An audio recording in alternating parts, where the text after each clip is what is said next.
We talk a lot about reducing expenses, and we talk about how to cut down expenses when it comes to unnecessary things or when it comes to wants. We did not talk about how to cut down or reduce expenses when it comes to need, because we know it's needs.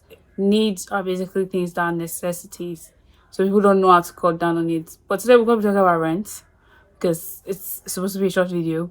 Okay, there's a rule in finance. It should be 20 to 30% of your income. That's the basic rule.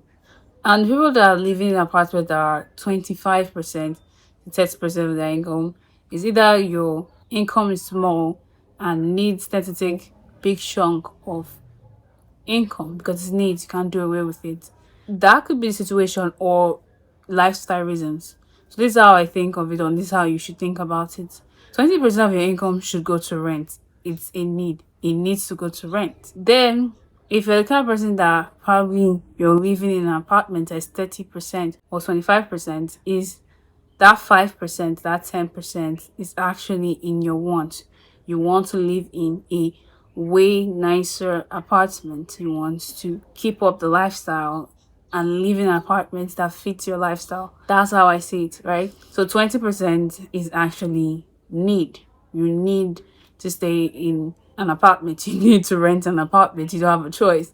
And the remaining 10 to 5% is actually want. You want to, rent a nicer apartment, a better apartment, something that match your lifestyle. So if you're going to reduce your expenses that you allocate to your rent, you need to take that 5% or that 10% off your rent.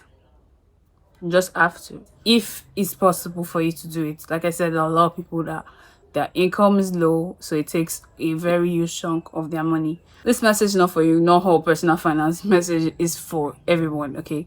This is for the people that they know they're clearly living in an apartment that's kind of high, or they're living in an apartment that's 30% of their income and they can cut down to 20. They need to understand 20% is need. You need to live in an apartment. And the 10% or the 5% is want. You want to live in a nicer apartment. But that's how you can cut down, right? Just moving to an apartment that's 20% of your income.